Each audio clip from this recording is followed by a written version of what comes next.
Oh no. And it got above it too. Alright, here, pull it up. This be looking like an industry. All of the night I hear them outside, calling for me, yeah. Calling for me when you packed outside, yeah. Yeah. Back out, sex. I take no feeling when you lack out. Welcome back, guys, to another video.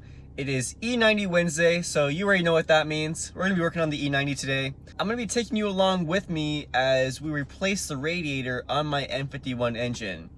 As you guys already know, replacing the radiator on the N51 engine in California can be pretty expensive because of the smog.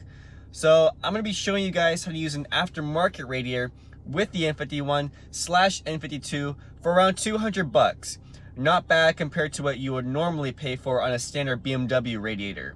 I'm gonna put all the parts in the description below so you know exactly what I bought, and I'm gonna be taking you along on the journey as I retrofit an aftermarket radiator to work on the E90 N51 engine.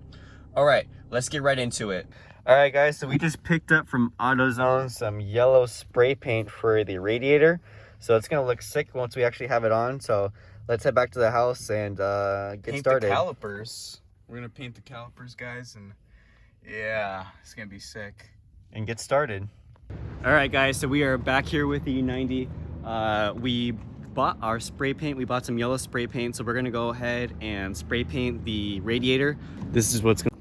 So it's a CSF radiator, and what I did was I went ahead and stenciled out the CSF logo like this, and basically just taped over it, and then with the X-Acto knife I just cut out where the tape was and the logo. So we're gonna go ahead and tape this down to the radiator and spray it down with some yellow spray paint. Nice.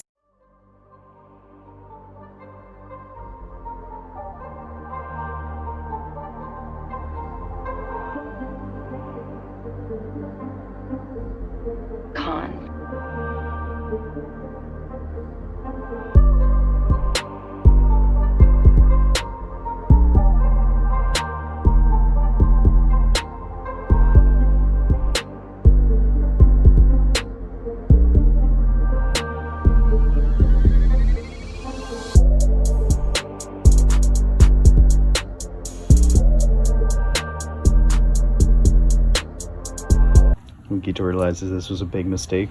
All right, guys, so it's been about 10 minutes since our last coat, so we're gonna go ahead and apply the second coat right now. All right, guys, so let's go ahead and take it off. Oh man. Oh no. And it got above it too. All right, here, pull it up. This be looking like an industry. Yeah, it looks like I don't know, but we tried, I guess. Do we have black spray paint? Oh yeah, we could always spray paint it black afterwards. Like, this looks okay. No, I don't think you're seeing. I mean, you can. It clearly says CSF, but it just looks like an industrial made radiator. All right, guys. There's no brand. It's just industrial. I'm gonna let that gear for an hour. Yeah, let's I'm gonna go eat, and we might spray paint this black. I don't know. We don't have black spray paint. So we're gonna go ahead and spray paint it black and start over with our new stencils that we bought. So Max is gonna do that right now. Hey, you shake it for a minute? No. I'll show you. Let me see. Here, hold this. You're gonna show me how to shake a can. The technique, I'm seeing it. All right. That wasn't even a minute. You just wanted to spray paint it. Maybe that's all we need to do was hit it with one coat of black. Cause look, now the CSF looks good. All right, we're gonna let that dry for 10 minutes and give it a second coat. And then after the second coat, we're gonna go ahead and spray paint it yellow with our stencils. Says the guy who literally rushed CSF. And now there's still a faded CSF there. Guys, the BMW smell sign. What is it, boy? What is it? All right, this is just weird. I feel like you guys are gonna think we're on drugs. All right, guys, so to get started with taking off the radiator, the first thing you're gonna wanna do is remove the air duct stuff, and I'm gonna do that right now. All right, guys, so I just removed the air box and the ram air intake right there. So It's not. Oh, the next thing we're going to do, oh, by the way, we're taking off the gloves. We're gonna, look at this. Look what I found in there. a cat. Oh, it's melted. Oh. So we took off the grills too. We're gonna go ahead and remove the old plastic dip and then give them a fresh coat of paint while we're out here. The radiator right now is currently drying with the first coat of black paint. It's been about 10 minutes, so we're gonna go ahead and spray it down again with the second coat, and then wait again another 10 minutes, and then spray it down with our yellow spray paint, but with the stencils that we bought from Michael's. So the next thing we're gonna wanna do is remove this clip right here and remove this hose with another clip right here. So I'm gonna do that right now. No joke though. Come here. Supercharger goes here, and look, it's belt driven. You see this extra belt? You put the supercharger. I'm not joking. Pay attention. Right here, it's not leaking right now, but I bought a whole bunch of hoses just to replace while I'm in here, while I'm at it. So unclip that, unclip it from here, and now I gotta disconnect this hose down here.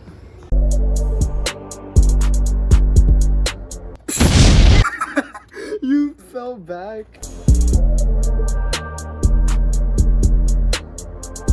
All right, guys, so I finally got the fan out. It was a bit tricky, but basically there is a T25 right here and a T25 over here, and disconnect this guy, and you're also going to want to remove your if you have an automatic transmission, you're going to have this canister right here, so you're going to want to disconnect that from the fan as well. And there's a clip right here that you just slide up, and the fan, I was able to just pull it out, so now it's over here.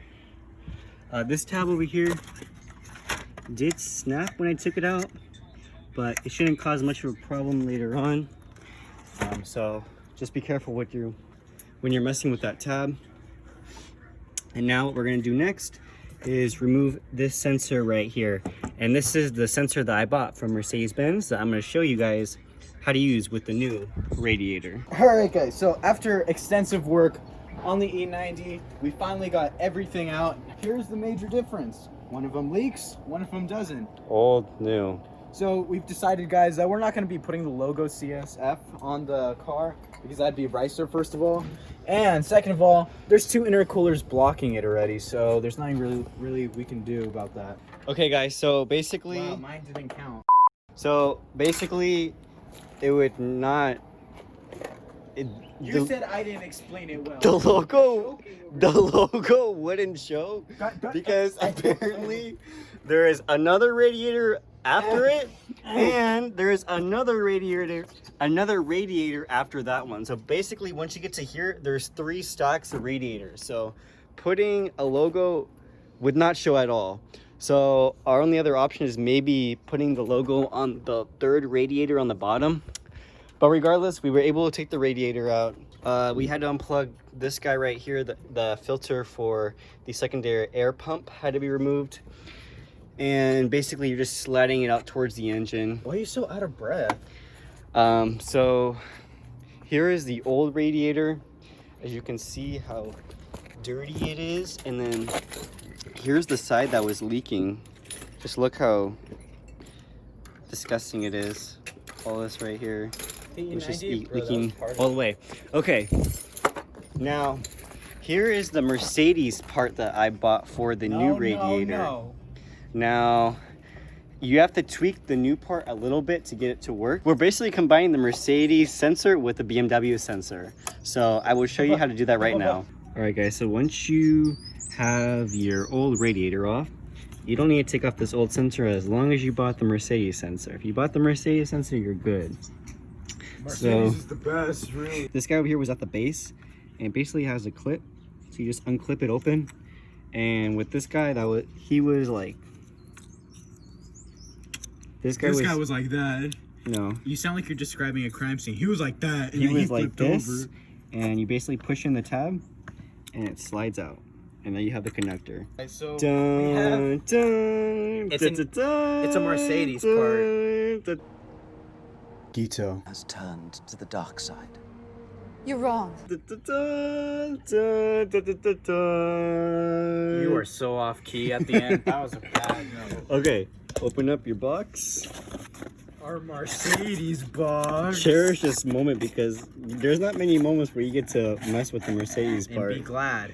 Be happy out of your... Look at the wow. Actually, why is the Mercedes Mercedes one are like, better? yo, let's put a gloss coating on top. But as you can see, the Mercedes one has a tab on the opposite side of the BMW one. So what we're gonna do is we're gonna transfer the connector from the BMW to the Mercedes one. And I will show you how to do that right now. All right guys, so I finally finished swapping over to the connector. Basically what you have to do is you have to open up the old connector. If you look at it, it has tabs, one right there, one right there. Open those up and slide up the tabs and you'll be exposed to one of these guys. It will kind of be on one of these connectors and you want to push in these tabs and slide off the connector and memorize the locations of the tabs. Mine was red, yellow, and green. And there's, if you look over here on the inside, there'll be numbers 1, blank, and 2. So memorize the locations of the pins. And then basically you're gonna transfer the old connector onto the new one. I swapped the BMW connector to the Mercedes sensor. Here's the Mercedes adapter from the new sensor. Took it off, swap the old BMW connector and put on the Mercedes sensor. So now once you have the Mercedes sensor on, you can go ahead and put it on the new radiator. All right guys, so we replaced a couple of hoses inside there, so should save us from some future potential headaches. All right, so we're gonna have Max drop in the radiator right here. Oh, wait, I need to undo this. Make sure you guys undo this clip right here. Let me do that real quick. It's a little flathead. No, I dropped it in this way. Oh, I should remove the oil cooler. Wait. Hold on. I need to kill a mosquito on me.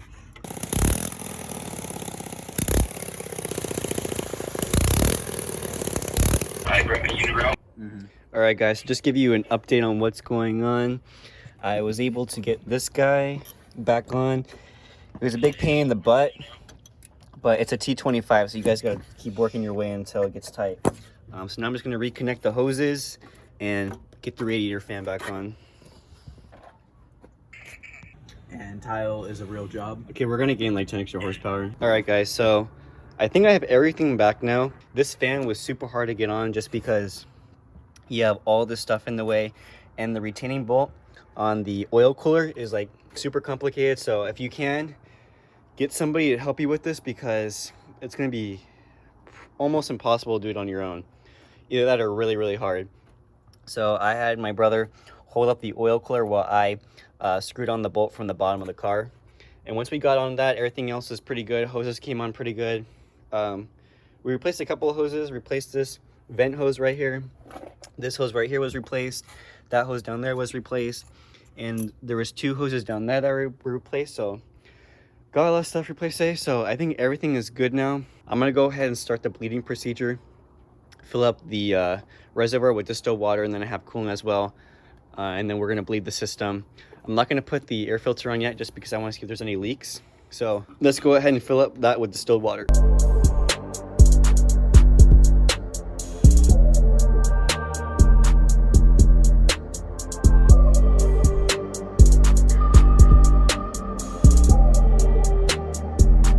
Alright guys, let me take you with me so you know how to do it. Take it with me on a journey. Get into your car.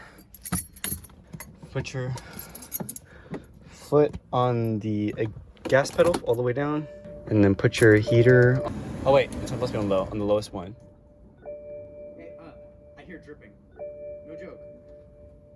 Tell me when the pump comes on. Ito's dripping. Ito, it's leaking. Dummy.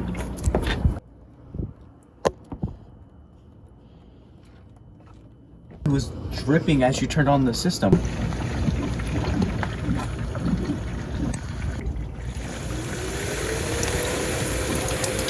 1 hour later.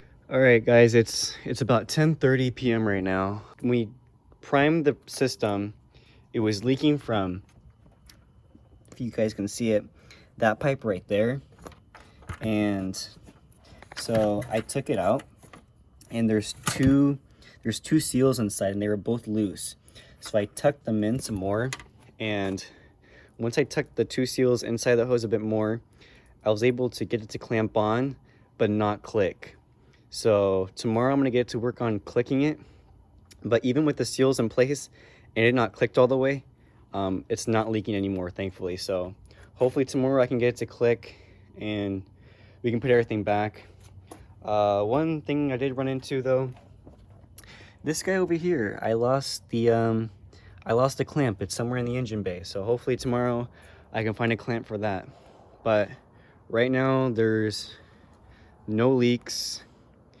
I'm missing a clamp and I'm having trouble getting that one hose on. But I'm just thankful there's no leaks. And hopefully tomorrow is the same way. If everything is good, then after tomorrow we can start pushing power to this thing. But the cooling system has to be top notch before we put a tune on it or anything like that. So, see you guys tomorrow. Welcome back, guys. It is now the next day. Hopefully today we can actually complete the cooling system overhaul. I want to find that clip that I lost last night, and I want to fix that one pipe that is leaking. I'm going to show you guys that right now. But basically, there's one hose that was leaking, and when I came this morning, it's still leaking. So it might be the sensor gasket that goes inside that hose.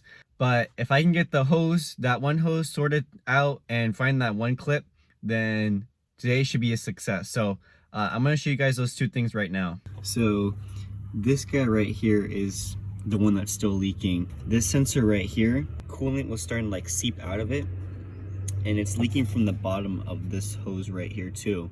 So I'm going to need to take off the fan and remove this hose to see exactly where it's leaking from. And then the clip that goes to this guy right here fell somewhere in here, so I'm gonna have to try to find that today as well. So let's get started.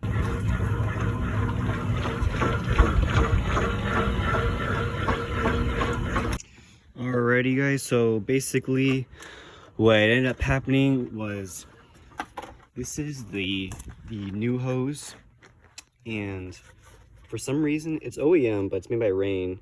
The top port over here where the sensor is supposed to go kept leaking. So I don't know if it's a fault of Rain, like they made the port hole like not the correct size. So what I did was I just swapped back in the old hose and plugged in the sensor to the old hose. And right now the system is priming, so that's why you hear water right now. And so far no leaks. And so far no leaks. Right now the system is priming, so if this goes as planned, then we're just gonna leave the old hose in there. The old hose is fine. I was just gonna replace it while I was in here, but if you guys are gonna replace this hose, I would advise not going with Rain and possibly just going with genuine BMW for this hose. So hopefully this sticks, and after this we should be able to put back in the fan, prime the system again, fill up the radiator, and we should be a-okay. So I will get back to you guys when the system is done priming. All right guys, so filled everything up with distilled water. Everything's in now. The radiator's in, the fan's in, all the hoses are in. Primed the system, started up, no leaks. So 130 extra horsepower. I mean, we could probably run 130 extra horsepower now that we have a renovated cooling system. Okay, really, because that's gonna help the overall status. But everything is complete, so we should have no more coolant leaks. Everything should be a-okay cooling wise for the foreseeable future. What we're gonna do next, we're just gonna clean up all this mess, put the grills back on. Probably gonna give those a fresh coat of black paint since I do have some left over from the radiator. So yeah, let's go ahead and do that right now. Dang. New cooling system, new grills. It's the morning, so I'm still waking up, so that's why I'm not talking too loud, but it looks really good. I'm gonna catch you guys this afternoon. I'm heading to work right now. But after work, I'm gonna give you guys an update on the cooling system and how the grills look in the daytime. So I'm gonna get to work. All of the night I hear them outside, calling for me, yeah. Calling for me when you packed outside, yeah. Yeah. Back out, sex. I take no